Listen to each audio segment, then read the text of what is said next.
were the ones who took the initiative. That he was no large as powerful as some brethren. Intimidated with characteristic Bombi could boost off inequality. He called out and he moved closer. Was he able to understand the digital greeting? Did he have access or to translators or to process Rex's cerebral input? A horrible familiar shape suddenly appeared from above. Bombi whirled it just to see the massive fleet of Starscream pummeling out of the sky and directly toward him. All thought and innocent contact were forgotten, as Bombi essentially ranked his options. He had little hope of defeating much larger Decepticons, who had also faster mounted, much more powerful weapons. Under the circumstances, fight was the best, and maybe the only choice, regrettably, given the surroundings and his physical situation. Was not a very promising one. Perish, Autobot! Starscream screeched. His pulse cannons were fired and his close on Bumblebee's exposed position. Maybe next time. Retreating at speed, Bumblebee had a dark back by the cover toward the volcanic formation in which had emerged earlier and unleashed his own weaponry at a device Decepticon. Forced to evade, Starscream let out an electronic snarl along the heavy barrage. Every blast ripped the glowing pharaohs on the ground. Rocks that had long ago molten turned white hot liquid once again. Threatened to evolve, Bumblebee threw open his personal data and transformed hastily into a four-wheeled vehicle capable of astonishing speed of Tingley and a most difficult terrain. Envelope, he could not hope to invade much faster Starscream. The ground offered him opportunities for concealment and cover up the sky did not. He would take his chances on the surface. Every time Starscream sent to range the fleeing Autobot, Bumblebee would pivot to reverse course when a Decepticon was slowing down the dry match in his ground-bound target speed. His quarry would speed up. Bumblebee's weapon system might not be as equal as the pursuers, but his processors worked just as fast. He hunt because become a deadly game of speed-ups and slowdowns, and repositioning, which each fighting mechanoid trying to outguess the other and anticipate his adversary's next move. Throughout it all, Starscream maintained a steady and volatile fire. Below, Bumblebee kept darting and dashing, making maximum use of whatever cover technology determined planetary surface provided. If he could hold out long enough, Starscream might take a mistake. He might over or understood badly. That would give Bumblebee time enough to transform back to his primary shape and flee the planet's gravity. Once cleared out of the atmosphere, and depending on the lead available to him, he could conceivably make it back to the Earth before trailing Decepticon blew him out of the ether. As he continued to race and run for his life, it occurred to him to wonder what brought the Starscream this empty, uninhabited world in the first place. Had he tracked the Bumblebee descendant where the Decepticons were instead of an alien visitor? Given the particular uncanny resemblance, Decepticon designs, which interested Harley would be surprising. There was Bumblebee. Decided to look sharp, turned to the right. A good deal more interest here making contact with the sentient organic species. Certainly, it warranted further investigation. None of us should be allowed to participate if he didn't keep moving. Lieutenant Jason! He paused through the last three cylinder locks and entered the research zone. Kinder's breath became visible in front of his face. Similar both considering marking the location of the visual technician, engineers, and members of the science team. Specialized contact workers given the spacious enclosed area looks of the Yellowstones in winter. Here, sir. Jensen's voice called back, waving his hands to clear an air in front of him. Advanced junior officer stepped out around the corner of the massive multi-wheeled custom-built transporter. Sorry to interrupt your work. I know how busy you must be. Kirner nodded where the personnel were racing to finish the final preparation for the move. How busy everyone is. Not a problem, sir. Jason halted in front of his superior. What can I do for you? I'm coming with you, Kirner told him. I've been ordered personally to oversee the transport of the Iceman. We're here, all the way to the new facility in the States. Johnson's brow lifted slightly. Ordered, sir? Even I report someone else, Lieutenant. Looking past the younger man, Kirner studied this transporter. Similar vehicles had constructed and customized and moved missiles at its entire buildings. They were slow but sturdy. That sturdy Operation Iceman, having to try to explain the Iceman had hesitantly not this scenario he wanted to deal with. What's our current status? Before answering, Jensen paused his lips and thought. Are you sure about this good idea, sir? With all due respect, you're not in the field man anymore. With I do not anticipate trouble. It wouldn't bother me if anything did wrong, and your retirement was to be jeopardized. Incredulous, Kellner silently couldn't do then. But it would be best if he spoke in a tense voice level. I may have been a desk jockey for a while now, but I've been in the field for longer than you have been alive.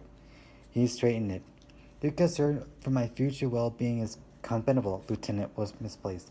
I've been giving my orders and you got yours. Once again, that's our status? Jason nodded once, sharply, then announced, We're good to go, sir. He glanced at his watch. The Iceman is secure, and the Revelant system were up and running. The sword vehicles are waiting for us outside. Once the final attacks are done, we can load up the last art technicians and head out. That's what I want to hear, Kellner forced a smile. The two men were going to share for some long, anxious days ahead. It will not to start with any awkward feelings or perceived, Lieutenant. Or something else I need to mention you. Sir, Jason inquired. I just made aware of some possible security concerns. Nothing too concerned, but some serious enough to warrant taking a little extra care. There's an outside chance there might be a force operation in our midst.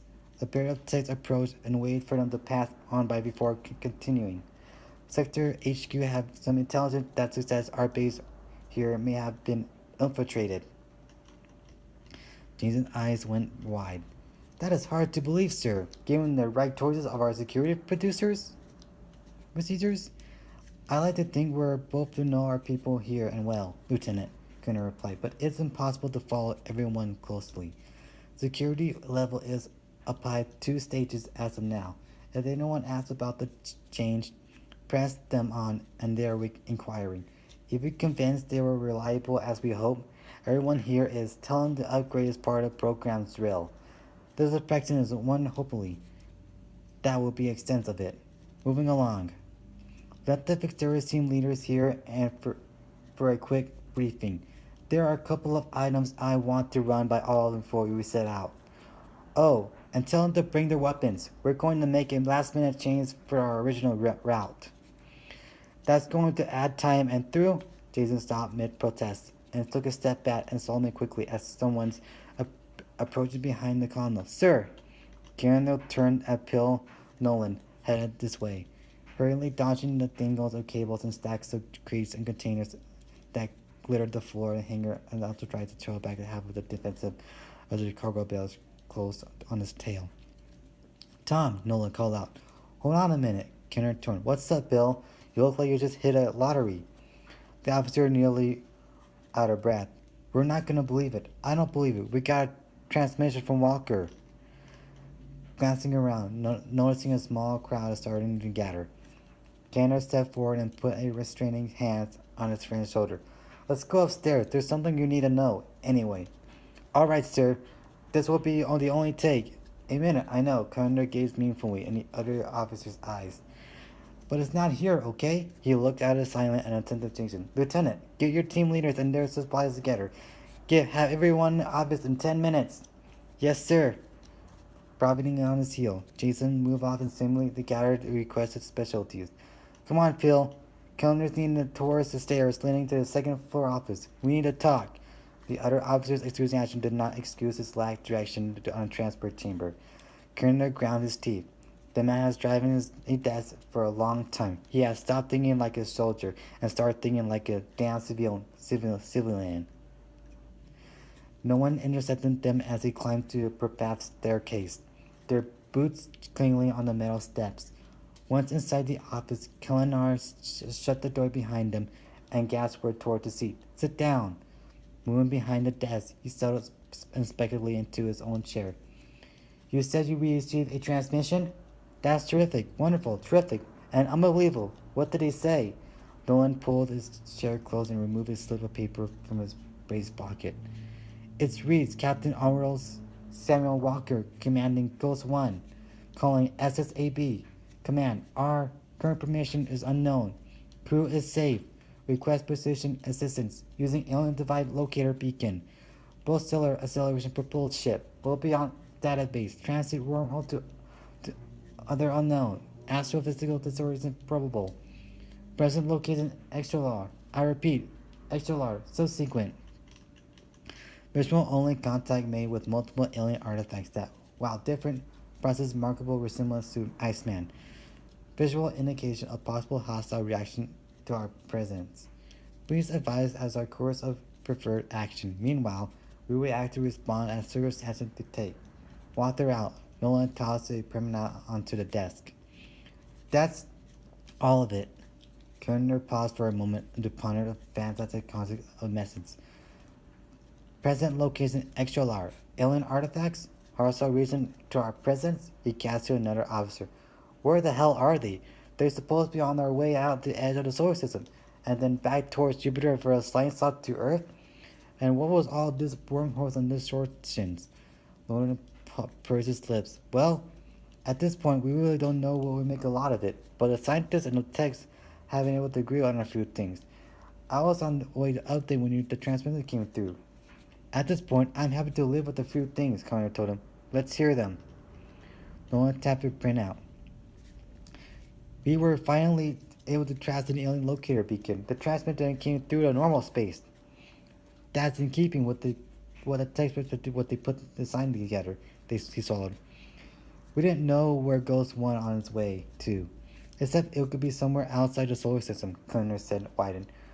Why outside the solar system? Could it be 20 light years? Could it be 20,000? What? Connor almost yelled. Don't throw a distance like that at me, Phil. We know what kind of speed Ghost One capable above. We're not even immediately from fraction from a light year. How did it get that far? That's not even conceivable. I know, Noah's honest, but our best engineering people are working on the models now. But a fundamental element is right there where Walker's transmission, maybe wormhole or similar distortion, and the community, and more common than we suspected when you get closer to the sun. We haven't sent enough probes there, one way or the other. Whatever kind of dimensional deformation the ghost encountered, the bottom line was the ship that went through the game out somewhere else. Kenner knew Nolan was expecting some kind of response from him, but what could he say? He was a soldier and administrator in Sector 7. He knew a lot of people just enough about physics. He looked past the hopeful officer. Einstein didn't walk through the door to bail him out. Neither did Planck. Too bad. You're looking for ideas for me. If you're looking for ideas for me, Phil, I'm afraid you're waiting on the wrong brain. He finally responded. So now what? We got a transmission from them. Can you send a reply? What do the texts say about getting them home? Nolan shook his head slowly. We're going to transmit back to them. But Tom, his voice faded to a whisper before telling out completely. Though he feared he knew was he's coming, Kerner had to ask, what is it? They. Well, it's extremely unlikely to make it home. Even if they could reduce their present course not. Oh, that degradation. It might not matter. Why not? A wormhole that is needed. What they threw is certainly unstable at best. They can't move. Around, it was a collapse under the gravitational force at that time. Or vanished to repair somewhere else, like halfway to the galaxy, or even outside it. In addition, just because a particular time-space distortion allows to travel one way, it doesn't mean it would not annihilate solid object attempting to travel to the opposite direction. His finger traced aimless design on the tabletop. It's not like the Daily communicate over the Fenorizinal, Tom. Oh, hell! More or less. Nolan looked away. I'm afraid you're going to lose them, according to some of the science guys. There's nothing left to do to write the post midterms. Damn, Connor muttered tightly. So you're telling me there is no other options? No other way for them to get back? Now that we understand the physics of it right now, Nolan replied. We're working on it, obviously, and if we can't come up with something, we will. But we're reading with situation where the best people aren't even sure if they understand the physical models involved. Kilner nodded. All right. But no matter what, if you manage to get transmitted through the ghost, you didn't tell them odds, okay? And at least not yet. I don't want